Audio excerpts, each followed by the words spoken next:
Euclid विभाजन algorithm चरणों का प्रयोग। अब एक उदाहरण के साथ अब हम सीखेंगे यूक्लिड विभाजन एल्गोरिथम के जो स्टेप्स हैं, चरण हैं, उनका उपयोग कर कर हम महत्तम समापवर्तक ज्ञात करेंगे। और इस पार्ट में हम दो संख्याओं के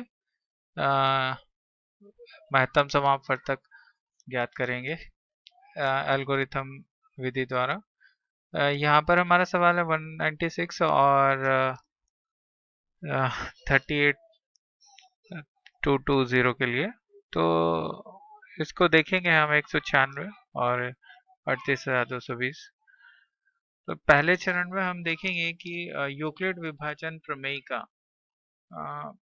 तो जैसा कि हमने यहाँ पर एल्गोरिथम का प्रयोग करने के लिए हमें प्रश्न के अंदर कहा जा रहा है और हम उपयोग करेंगे प्रमेयिका का। और प्रमेयिका क्या है? C बराबर DQ प्लस R। एल्गोरिथम हम जानते हैं कि श्रृंखला है सुपरिभाषित चरणों की, जिसे एल्गोरिथम कहते हैं। तो हम यहाँ पर कई सारे चरण हैं, तो जैसे कि 1 2 यहाँ पर आप देख सकते हैं। तो इस तरह से हमने एल्गोरिथम का उपयोग किया है और उस एल्गोरिथम में हमने प्रमेयिका C बराबर DQ प्लस R, जो कि विभाजन प्रमेयिका है, तो उसका उपयोग किया है। तो इसमें बिल्कुल भी विस्मित होने की आवश्यकता नहीं है और हम इसको ध्यान रखेंगे कि प्रमेयिका एक कथन है, जैसा कि यहाँ पर विभाजन प्रमेयिका का कथन है कि C बराबर DQ प्लस R होता है। यानी कि हम यहाँ पर जानते हैं कि लाभांश बराबर विभाजक गुणा जो हमारा हल है उत्तर जमा शेषफल होता है। और यहाँ पर हम ये समझ चुके हैं कि ये जो यहाँ पर कथन है, तो उसके द्वारा हमें यहाँ पर पता है कि जो शेषफल होता है या तो वो 0 आता है, ये या तो वो 0 आता है, या फिर क्या आता है 0 से बड़ा अधिक आता है। और लेकिन वो D यानी डिवाइजर यानी कि जो हमारा विभाजक है, उससे हमारा शेषफल क्या होता है? छोटा ही होता है। ये बात हम इस कथन को हम जान चुके हैं, समझ चुके हैं। इसका उपयोग करेंगे हम यहाँ पर और इन दो संख्याओं के महत्तम समापवर्तक ज्ञात करने के लिए 196 यहाँ पर हम इसको एक दूसरे से तुलना करेंगे और हम जानते हैं कि 38,000 अधिक है बड़ी संख्या 196 से। तो हम 38,220 को हम यहाँ पर लाभांश लेंगे और 196 से इसको भाग करेंगे। तो 196 से बड़ी संख्या को भाग करेंगे। तो इसी हिसाब से हमने C बराबर 38,220 ले लिया और D बराबर 196 ले लिया। तो जैसा कि हमने यहाँ पर लिखा भी हुआ है। अब इन संख्याओं को यूक्लिड विभाजन प्रमेयिका में प्रयुक्त करेंगे। इन संख्याओं को यूक्लिड विभाजन प्रमेयिका में किस तरह से प्रयुक्त करेंगे? हम जानते हैं कि इन दोनों संख्याओं को इस प्रमेयिका में किस तरह से प्रयुक्त किया जा सकता है। तो C की जगह पर हम 38,220 और D की जगह पर 196 हम रखेंगे। और उसके बाद हमें मालूम है कि अगर 196 को 195 से गुणा करें तो शेषफल 0 रहेगा। तो ये हमें कैसे मालूम है? हम जानते हैं कि हमें भाग करके विभाजन की जो प्रक्रिया है, तो उसे हम करके देख लेंगे, भाग करके देख लेंगे 196 से। अब हम 196 से भाग करेंगे इसको 38,220 को और हम यहाँ पर सबसे पहले तीन संख्याओं को उपयोग में लेंगे। 382 तो अब यहाँ पर हम अगर हम 2 से भाग करें तो 2 से गुणा करके देखें तो 2 छक्के 12, 2 नंबर 18 और 19 और 2 एकम, तो ये संख्या बड़ी हो जाएगी, दुगनी करें तो एक ही लेंगे हम। तो 196 हो गया और अब इसे घटाएंगे इसमें से। इसे घटाएंगे 12 होगा और 12 से 6 गए तो 6 बचेगा और 7 में से ये इधर से लेंगे 17, 17 में से 9 8 और यहाँ पर 2 बचेगा, 2 में से 1 जाएगा तो यहाँ पर 1। तो 186 आया यहाँ पर। और अब हम इस वाली संख्या को नीचे लेकर आएंगे, तो अब हमारे पास यह बचा 2। और यहाँ पर ये इस तरह से आ गया हमारे पास। और अब हम क्या लेंगे, 9 से लेंगे। तो अब हम 9 लेंगे, तो 9 छिक्के 54 हो जाएगा। और फिर 5 होगा, 9 में 81, 81 5 86, 9 एकम 9। और 8 लेंगे हम, तो क्या हो जाएगा, 17 हो जाएगा। और इसे घटाएंगे, और 12 से 4 जाएंगे तो 8 बचेंगे। 15 से 6 जाएंगे तो 9 बचेंगे।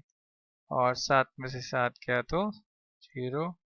और यहाँ पर 0, तो ये 9 8 बचा यहाँ। और ये 2 लिया था हमने यहाँ पर। और अब हम ये 0 लेंगे एक नीचे, तो 980 होगा। अब हम 5 से कुक करेंगे, 5 छंग 30 हो जाएगा। और 5 छंग 45 और 48 हो जाएगा। 5 एकम 5 और 4 9 हो जाएगा। तो इस तरह से अब हमारा 0 हो गया। ठीक है, तो 195 हमारा जो है उत्तर आया। तो 195 जो है हमारा क्या है, हल है। और शेषफल 0 जैसा कि अभी हमें प्राप्त हुआ। तो इस तरह से हमने भाग करने के बाद इस संख्या को पाया, 195 को। यहाँ पर जो 2 संख्याएं दी गई थी उसका निर्णय हमने विभाजक और लाभांश के तौर पर यहाँ पर उनको प्रयुक्त किया। और उसके बाद हमने ज्ञात किया कि 195 हमारा हल है, उत्तर है।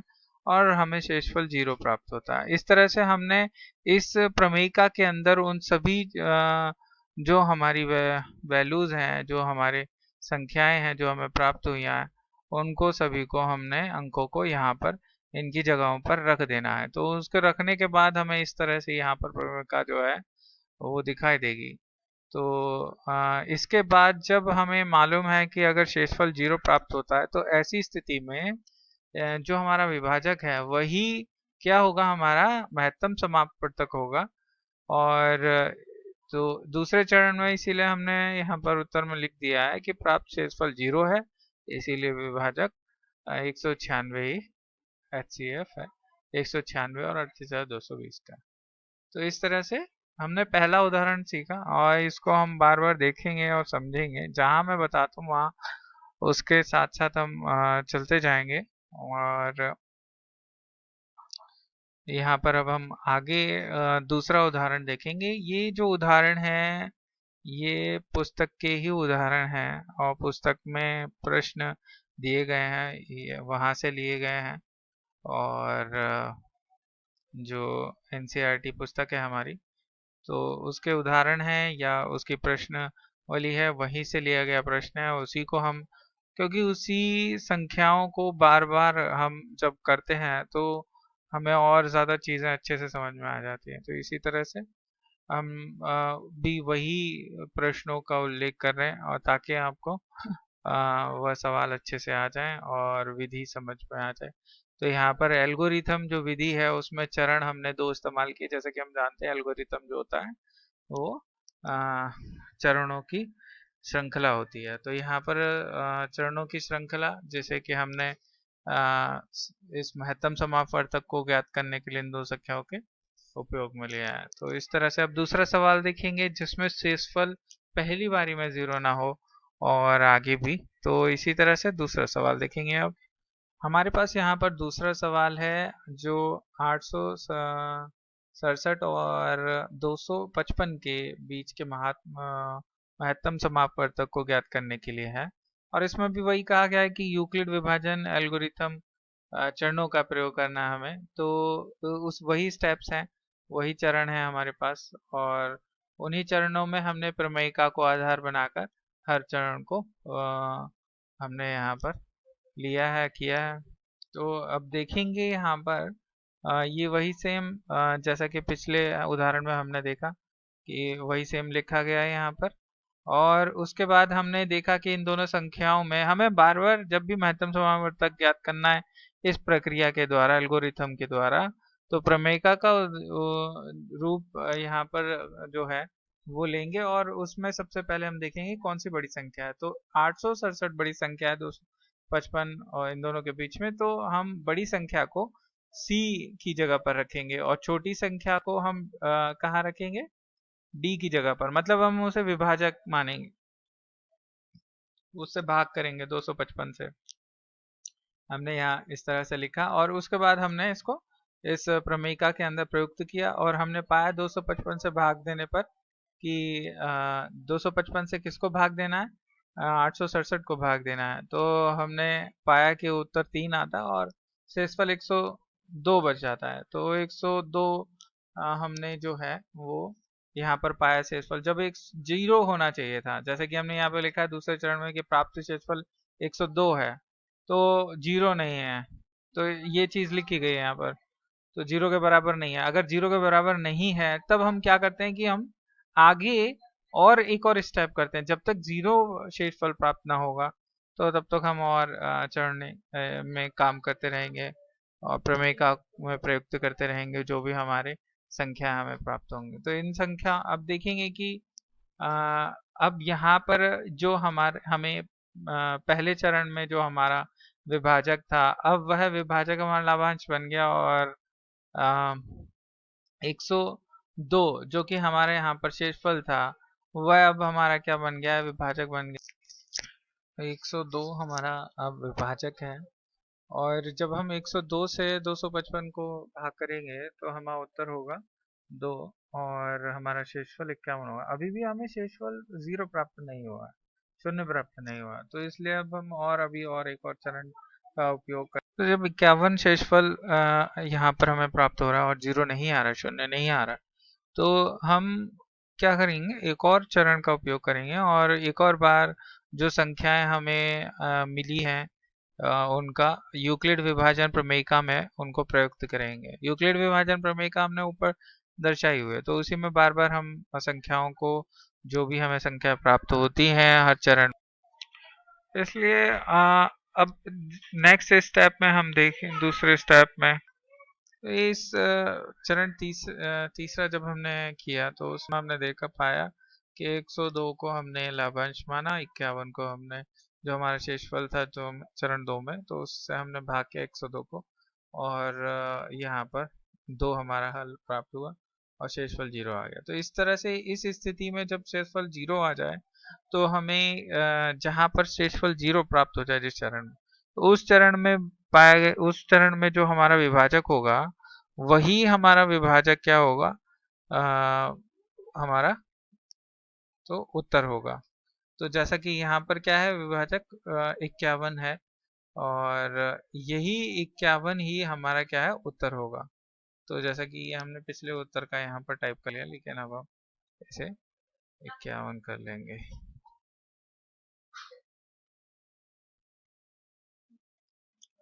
तो अब हमें इसलिए इस विभाजक 51 ही अब HCF होगा, तो ये हमें यहाँ पर प्राप्त हुआ और ये हम अब विभाजन की प्रक्रिया देखेंगे दोबारा से, इस बार को समझ लेंगे विभाजन करते हुए। ये हमारा पिछला है, इसको हम डिलीट कर देते हैं।